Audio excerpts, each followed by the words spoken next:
Assalamualaikum warahmatullahi wabarakatuh. Kami dari kelompok 2 ingin menjelaskan tentang pengertian ruang lingkup dan objek kajian filsafat ilmu. Adapun anggota-anggota kami yaitu pertama dari saya Della Arsitasari dan Dinda Permatasari, Nuriman Astuti Batubara, Ratri Nurfitria, dan Widya Wahyu Cahyuni.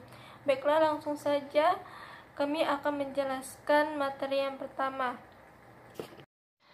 Assalamualaikum warahmatullahi wabarakatuh. Saya Della Arsitasari. Di sini saya akan menjelaskan tentang filsafat ilmu. Ilmu merupakan cabang pengetahuan yang mempunyai ciri-ciri tertentu. Filsafat termasuk ilmu pengetahuan yang paling luas cakupannya. Karena itu, titik tolak untuk memahami dan mengerti filsafat adalah meninjau dari segi etimologis dan terminologis. Tinjauan secara etimologis dan terminologi adalah membahas pengertian secara bahasa dan istilah, atau kata dari segi asal-usul dan pendapat dari kata itu. Filsafat secara etimologis berasal dari bahasa Yunani, yaitu philosophia, philos, artinya suka, cinta, atau kecenderungan pada sesuatu, sedangkan sophia artinya kebijaksanaan. Dengan demikian, secara sederhana filsafat dapat diartikan cinta atau kecenderungan pada kebijaksanaan. Atas kata filsafat pertama kali digunakan oleh Pythagoras. Istilah filsafat dalam bahasa Indonesia memiliki pada kata falsafah dari bahasa Arab filosofi dan dari bahasa Inggris filosofia, dari bahasa Latin, dan filosofi dari bahasa Jerman, Belanda, dan Prancis. Semua istilah ini bersumber dari istilah itu, bersumber pada istilah pada filosofia, yaitu phulain berarti mencintai, sedangkan philos berarti teman. Selanjutnya, istilah sophos berarti bijaksana, sedangkan sophia berarti kebijaksanaan. Filsafat ilmu adalah bagian dari filsafat yang menjawab beberapa pernyataan mengenai hakikat ilmu. Filsafat ilmu memiliki cabang-cabang filsafat yang berkaitan dengan dasar, metode, asumsi, dan implikasi ilmu pengetahuan.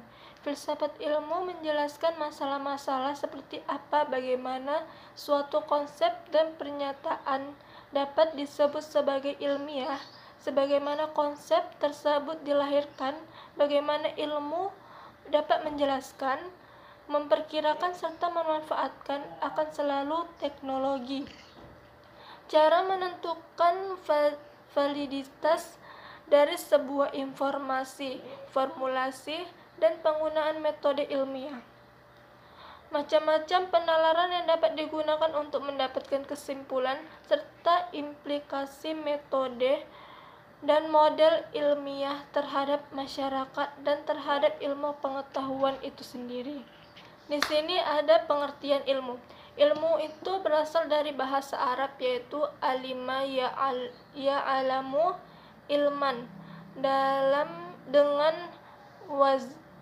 waznan fa'al yaf'lan fa'lam, yang berarti mengerti, memahami, benar-benar. Dalam bahasa Inggris, ilmu tersebut dari bahasa Latin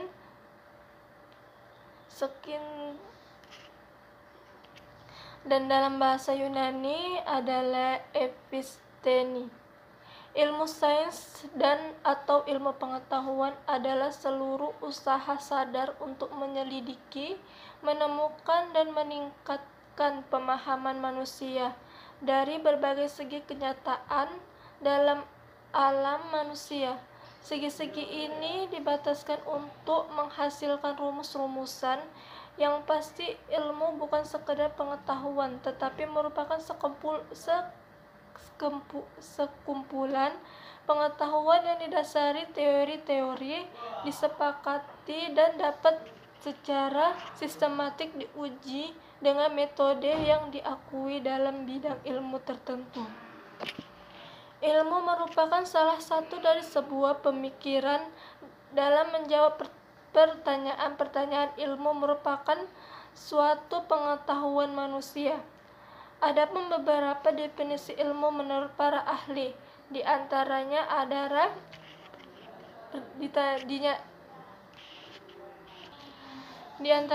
adalah Ralph Ross dan Emmett van Hoek mendefinisikan ilmu adalah yang empiris, rasional, umum, dan sistematik.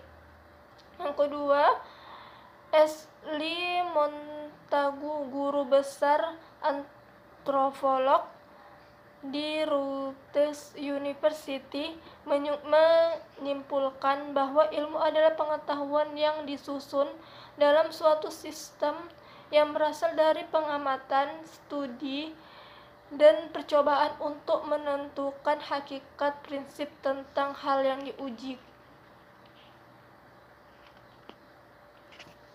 Adapun pengertian filsafat, filsafat diartikan sebagai science of science yang bertugas memberikan analisis secara kritis terhadap asumsi-asumsi dan konsep-konsep ilmu, serta mengadakan sistematisasi atau pengorganisasian pengetahuan dalam pengertian yang lebih luas.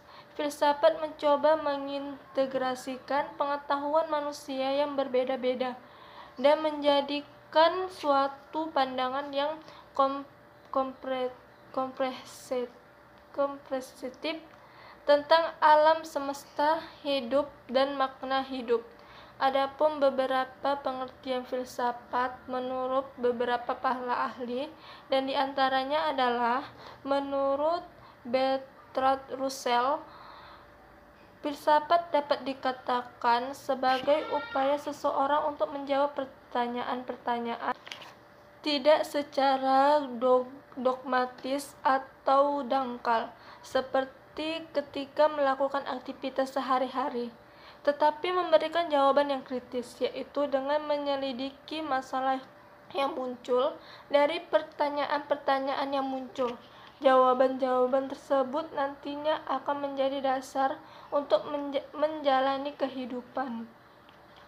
Filsafat adalah hasil tinjauan manusia tentang dirinya, makna, hakikat, dan tujuan hidup dengan menggunakan akal dan dibantu oleh perasaan dan keyakinan dalam diri, sehingga satu kesatuan baik dalam mempengaruhi atau membantu orang lain.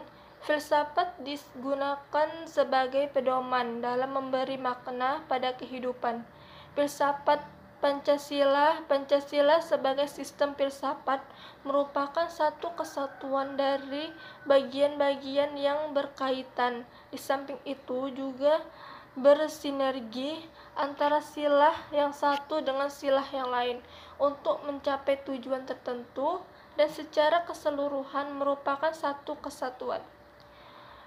Dan pengertian dari filsafat ilmu adalah filsafat ilmu ialah menyelidiki tentang ciri-ciri pengetahuan ilmiah dan cara-cara untuk memperolehnya.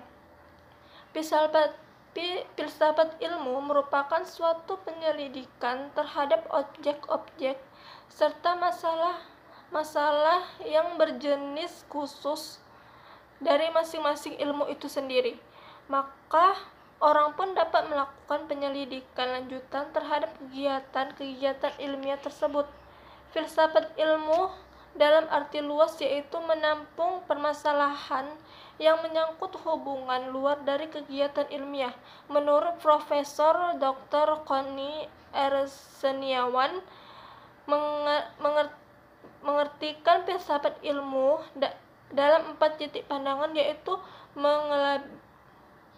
mengelaborasikan implikasi yang lebih luas dari ilmu, mengasimilasi filsafat ilmu dengan sosiologi, suatu sistem yang di dalamnya konsep dan teori tentang ilmu dianalisis dan diklarifikasi, dan suatu patokan tingkat kedua yang dapat dirumuskan antara doing skills dan thinking tentang bagaimana ilmu harus dilakukan.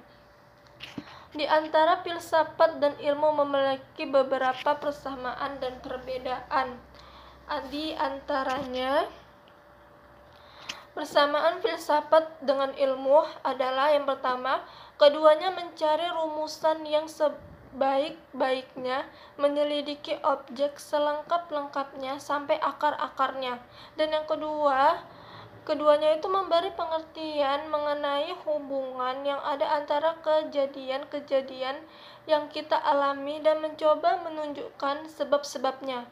Yang ketiga, keduanya itu hendak memberikan sintesis, yaitu suatu pandangan yang bergandengan. Yang keempat, keduanya mempunyai metode dan sistem.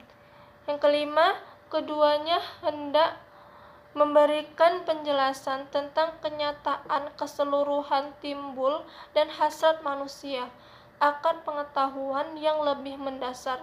Dan yang keenam, keduanya mencari rumusan yang sebaik-baiknya, menyelidiki objek selengkap-lengkapnya sampai ke akar-akarnya. Dan yang ketujuh, keduanya memberikan pengertian mengenai hubungan atau koheran yang ada antara kejadian-kejadian yang kita alami dan mencoba menunjukkan sebab akibatnya. Dan yang kedelapan, keduanya hendak memberikan sintesis, yaitu pandangan yang bergandengan. Yang kesembilan, keduanya mempunyai metode dan sistem. Yang kesepuluh, keduanya hendak memberikan penjelasan tentang kenyataan seluruhnya timbul dari hasrat manusia, objektivitas akan pengetahuan yang lebih mendasar. Namun, ada pun perbedaan antara filsafat dan ilmu, yaitu pertama, objek material filsafat universal, sedangkan objek material ilmu bersifat khusus dan empiris. Yang kedua, objek informal filsafat non-fragmentaris, sedangkan objek formal ilmu bersifat fragmentaris, spesifik, dan intensif. Yang ketiga, filsafat dilaksanakan dalam satu suasana pengetahuan yang menonjolkan daya spekulasi, kritis, pengawasan, sedangkan ilmu haruslah diadakan riset lewat pendekatan trial dan error. Yang keempat, filsafat memuat pernyataan lebih jauh dan lebih mendalam berdasarkan pada pengalaman realitas sehari-hari, sedangkan ilmu bersifat diskurif, yaitu menguraikan secara logis yang dimulai dan ditindak tahu menjadi tahu.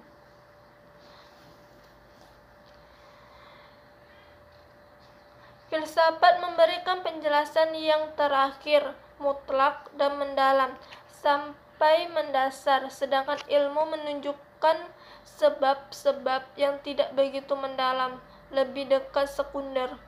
Yang keenam, objek material lapangan filsafat itu bersifat universal atau umum, yaitu sebagai suatu yang ada realita, sehingga objek material ilmu pengetahuan ilmiah itu bersifat khusus dan empiris. Artinya ilmu pengetahuan yang berfokus pada disiplin bidang masing-masing serta kaku dan terkotak-kotak, sehingga kajian filsafat tidak terkotak-kotak dalam disiplin. Tentu objek formal atau sudut pandang filsafat itu bersifat non-fragmentaris, karena mencari pengetahuan dari segala sesuatu yang ada itu secara luas, mendalam, dan mendasar, sedangkan ilmu bersifat fragmentaris, spesifik, dan intensif.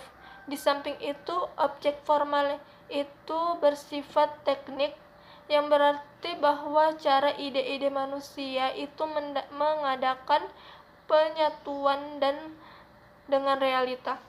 Yang ketujuh, filsafat dilaksanakan dalam suasana pengetahuan yang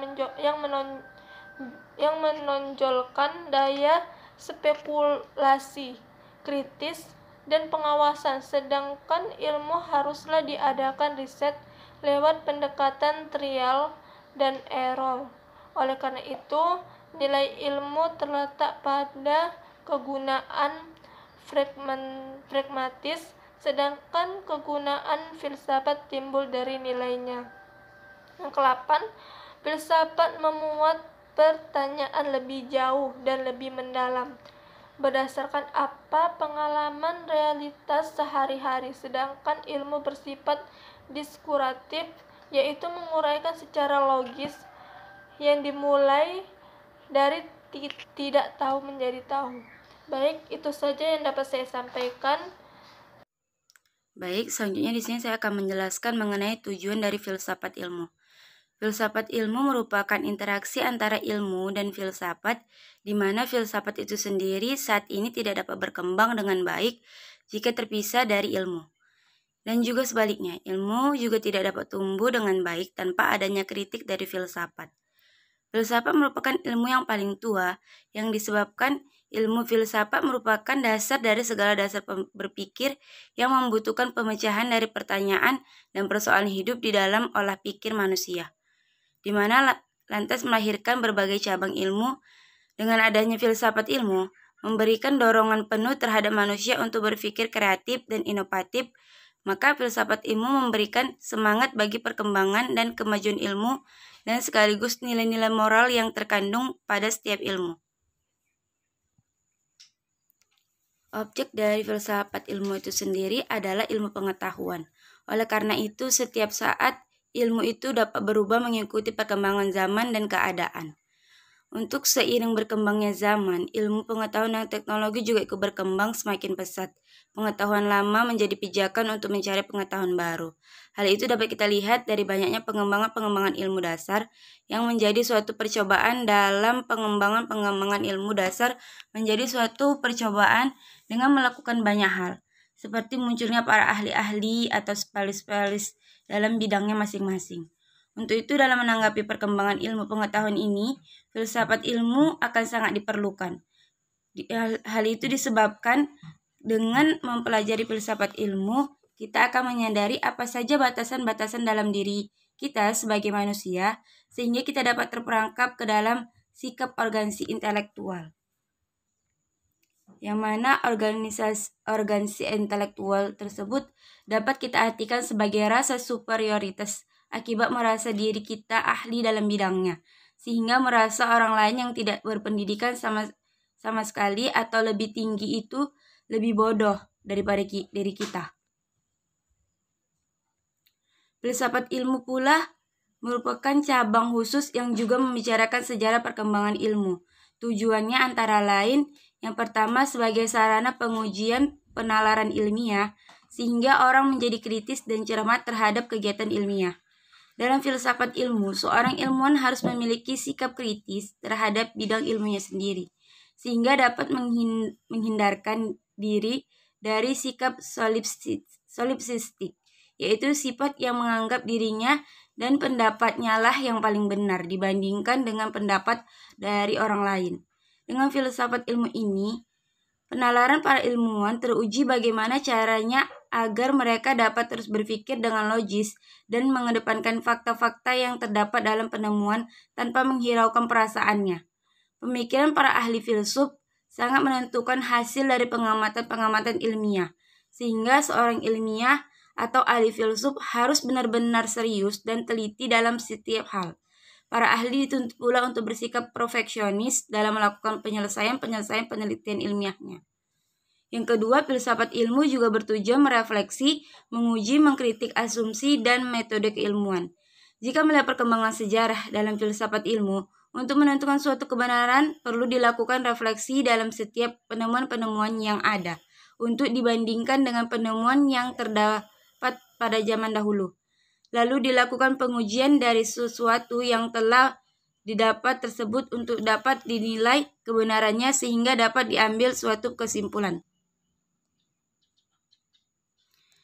Selanjutnya, metode keilmuan pula merupakan suatu cara di mana memperoleh ilmu atau pengetahuan baru.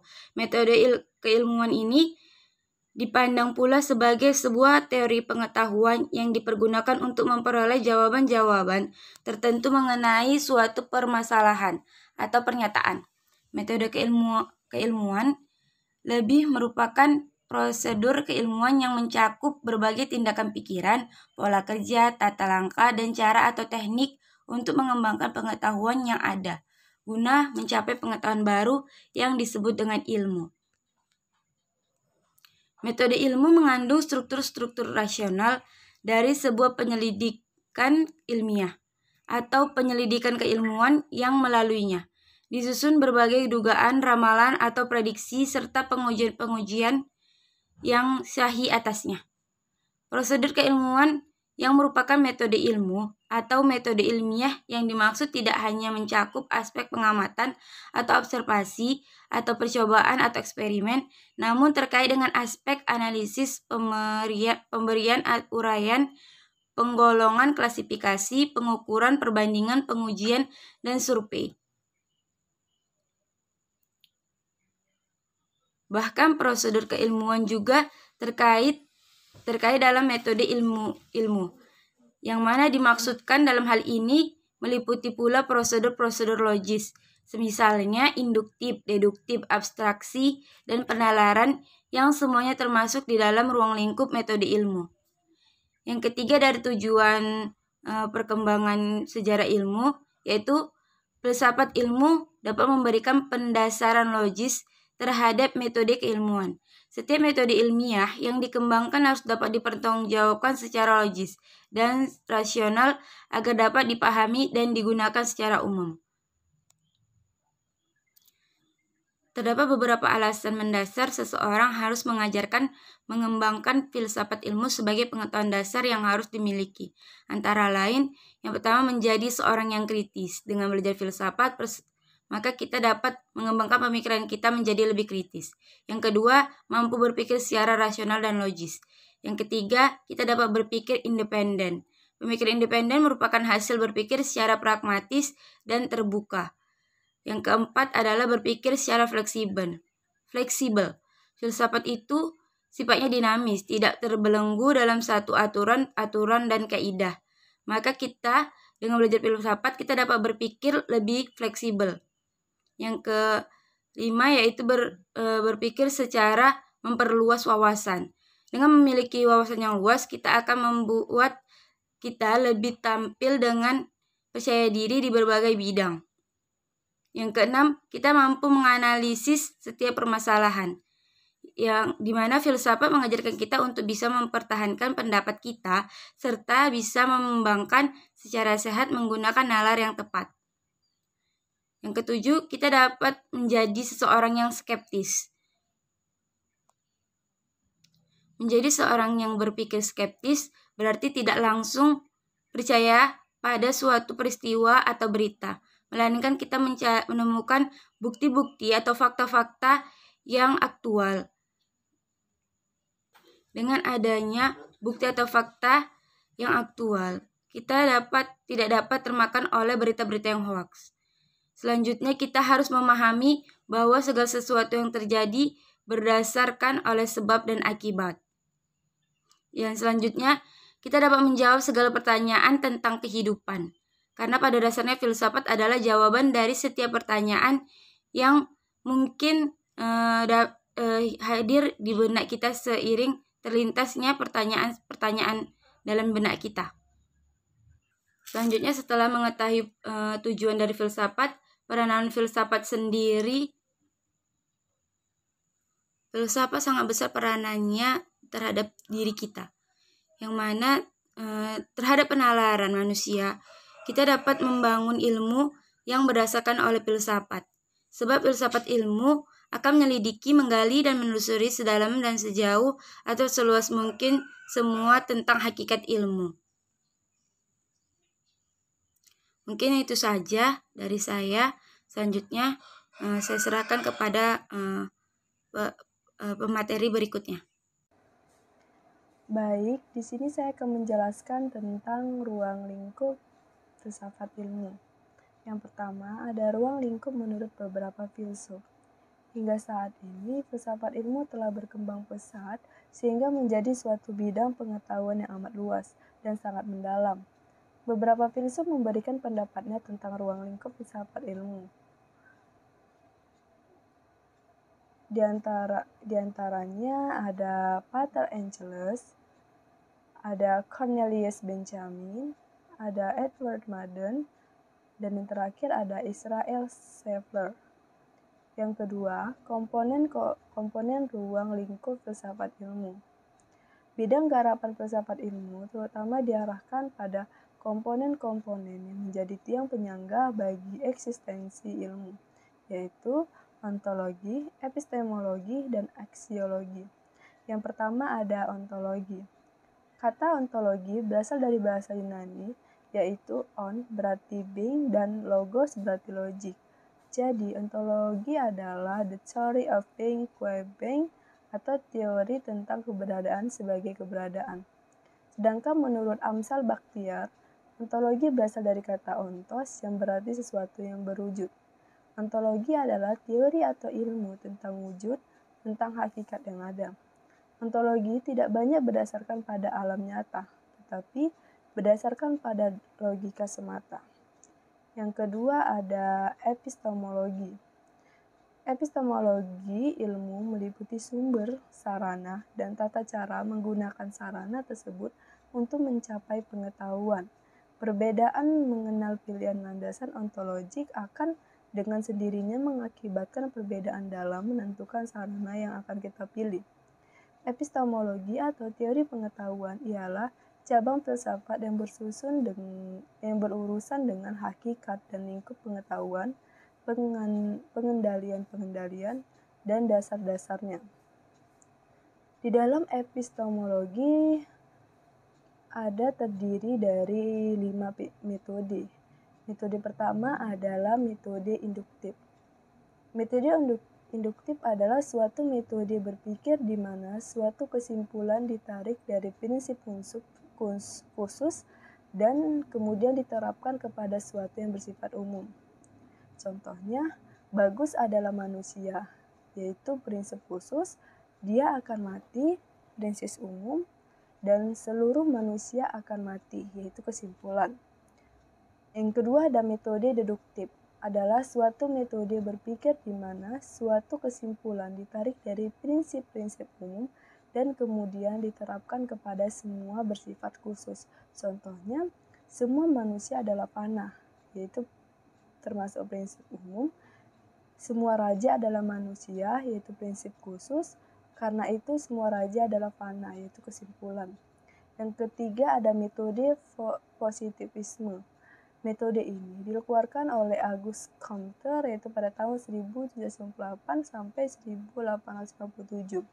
Metode ini berpangkal dari apa yang telah diketahui, faktual dan positif. Dia menyampaikan segala uraian atau persoalan di luar yang ada sebagai fakta. Apa yang diketahui secara positif adalah segala yang tampak dari segala gejala. Dengan demikian, metode ini di dalam bidang filsafat dan ilmu dibatasi kepada bidang gejala saja. Yang keempat ada metode kontemplatif. Metode ini mengatakan adanya keterbatasan indera dan akal manusia untuk memperoleh pengetahuan, sehingga objek yang dihasilkan pun berbeda-beda, yang harusnya dikembangkan suatu kemampuan akal yang disebut intuisi. Yang terakhir ada yang kelima yaitu metode dialektis, yaitu suatu cara berpikir di mana suatu kesimpulan diperoleh melalui 3 jenjang penalaran, yaitu tesis, antitesis, dan sintetis. Metode ini berusaha untuk mengembangkan suatu contoh argumen yang dalamnya terjalin implikasi bermacam-macam proses atau sikap yang saling mempengaruhi argumen tersebut akan menunjukkan bahwa tiap proses tidak menyajikan pemahaman yang sempurna tentang kebenaran. Dengan demikian, timbullah pandangan dan alternatif yang baru. Pada setiap tahap dari dialektik ini kita memasuki lebih dalam pada problema asli, dan dengan demikian ada kemungkinan untuk mendekati kebenaran. Contohnya yaitu, dalam keluarga, suami istri adalah dua makhluk yang berlainan, yang dapat berupa tesis dan antitesis.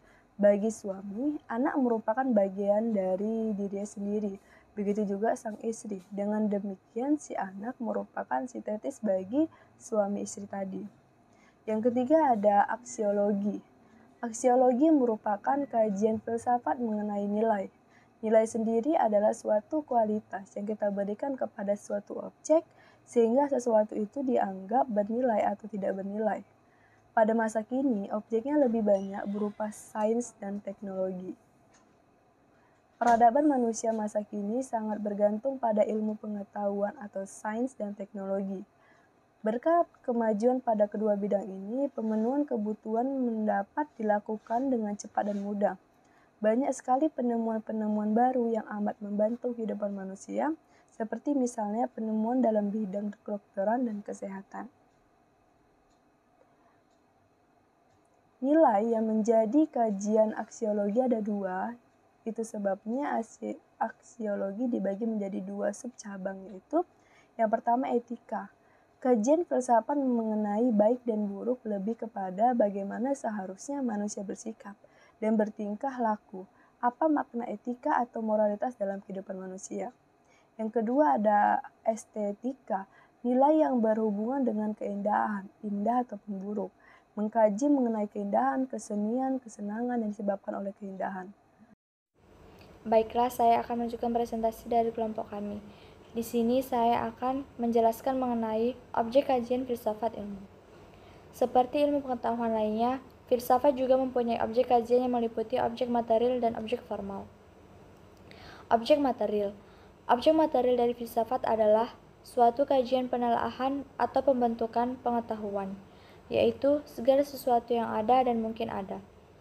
Objek material filsafat ini mencakup segala hal, baik hal-hal yang konkret maupun yang tidak konkret, atau hal-hal yang nyata maupun hal-hal yang abstrak atau tidak nampak. Menurut Pujawijama, pada tahun 1980, objek material filsafat ialah yang ada yang mungkin ada. Objek filsafat material ini meliputi segala hal dari keseluruhan ilmu yang menyelidiki segala sesuatu. Sesuatu yang dianggap ada bukan hanya yang dirasakan. Bukan hanya yang dirasakan indera saja, tetapi ada beberapa hal yang tidak bisa dirasakan langsung oleh indera, misalkan sejarah. Sesuatu yang ada kemudian disebutkan sebagai berikut. Yang pertama, thinkable, yaitu hal rasional yang berdasarkan pada indrawi, dalam artian, selama panca indera bisa mengenali atau merasakan hal tersebut, maka itulah hakikat ada dalam objek material. Yang kedua, unthinkable, yaitu sesuatu yang tidak terpikirkan oleh kita, namun bisa jadi sedang atau telah dipikirkan oleh orang lain. Hal tersebut juga merupakan hakikat ada yang bisa menjadi objek kajian dalam filsafat bagian dari objek material, karena hal yang dipikirkan oleh orang lain bisa diteliti oleh kita.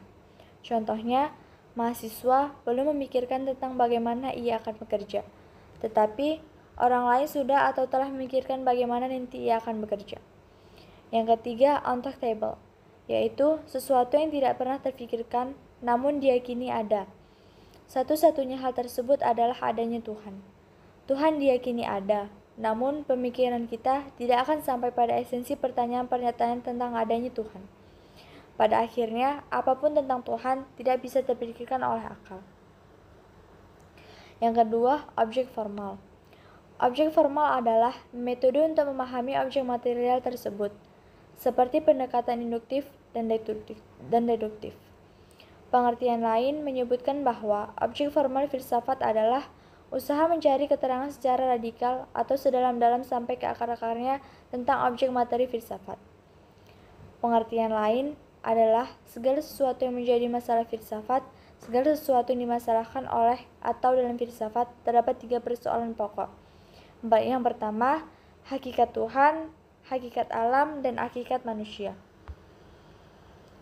Cara pemahamannya ada 2, yaitu yang pertama spesifikasi, yaitu hal yang menjadi fokus kajian bukan sesuatu yang umum, melainkan sesuatu yang khusus. Yang kedua, perspektif, yaitu objek dikaji dengan sudut pandang tertentu. Dalam perspektif ini, dapat diuraikan bahwa ilmu filsafat pada prinsipnya memiliki dua objek, substansif dan objek instrumentatif, yaitu yang pertama, objek substantif yang terdiri dari dua hal, kenyataan dan kebenaran.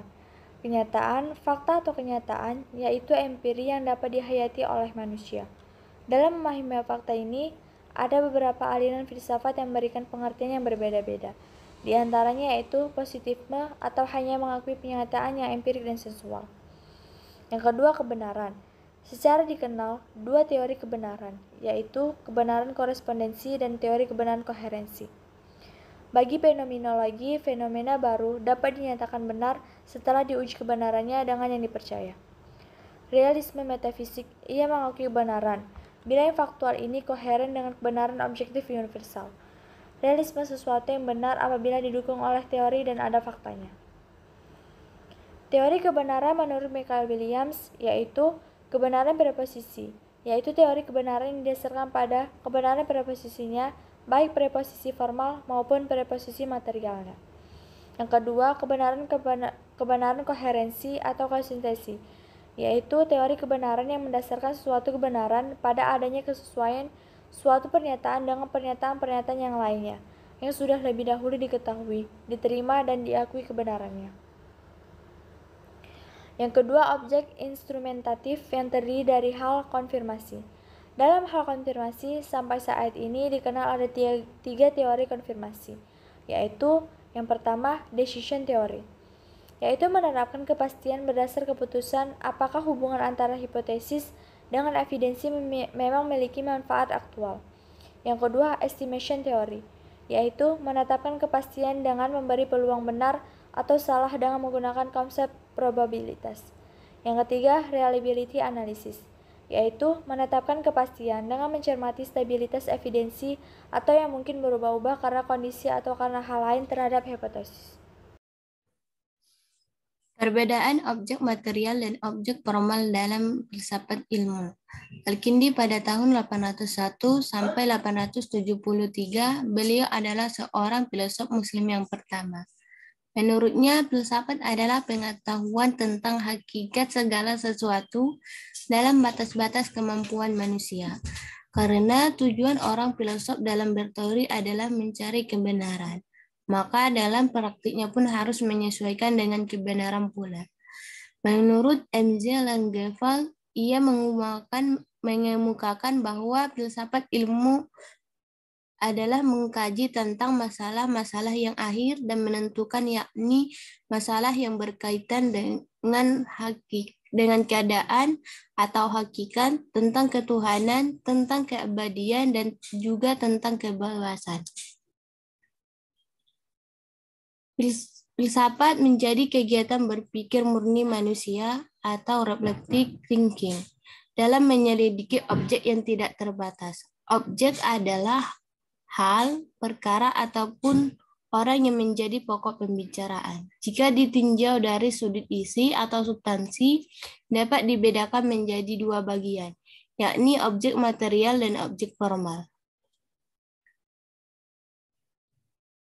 Objek material ilmu merupakan suatu bahan yang menjadi tinjauan penelitian atau pembentukan pengetahuan itu, atau hal yang diselidiki, dipandang atau disorot oleh suatu disiplin ilmu yang mencakup apa saja, baik hal-hal yang konkret ataupun yang abstrak. Objek material bersifat keuniversalan, di mana objek material filsafat ilmu ini menyelidiki segala sesuatu yang tak terbatas dengan tujuan memahami hakikat yang ada dan memiliki wujud, dan akan tetapi tidak secara mendasar atau sedalam-dalamnya. Sedangkan menurut Arif, Rahman, Ruqiyati, dan Andriani, objek formal adalah sosok objek material yang dilihat dan didekati dari sudut pandang dan perspektif tertentu. atau dalam istilah lain, kemampuan berpikir manusia dalam memperoleh pengetahuan benar. Objek formal suatu ilmu adalah suatu pandang dari orang yang melakukan penelitian terhadap suatu objek atau suatu pengetahuan yang diambil atau penelitian yang sedang disorot. Objek material filsafat ilmu adalah segala sesuatu yang dipelajari, ditelaah, segala sesuatu yang menjadi objek penelitian tertentu, yang menjadi sasaran pemikiran seseorang. Objek material di mana si pelaku atau suatu benda yang menjadi sasaran pembelajaran dalam suatu disiplin ilmu. Sedangkan objek formal filsafat ilmu adalah bagaimana cara pandang, cara berpikir seorang peneliti dalam merumuskan suatu disiplin ilmu terhadap penelitian yang sedang dilakukannya dengan menyertakan prinsip-prinsip yang digunakan dalam proses penelitian. Objek formal adalah objek yang diteliti dari objek material itu. Yang membedakan antara objek formal dan objek material ialah objek formal tidak terbatas pada yang mampu diindrawai saja, melainkan seluruh hakikat sesuatu baik yang nyata maupun yang abstrak. Sedangkan objek materialnya ialah yang memungkinkan diambil pengetahuan yang benar dengan cara atau teknik atau sarana yang membantu dalam mendapatkan pengetahuan yang benar itu.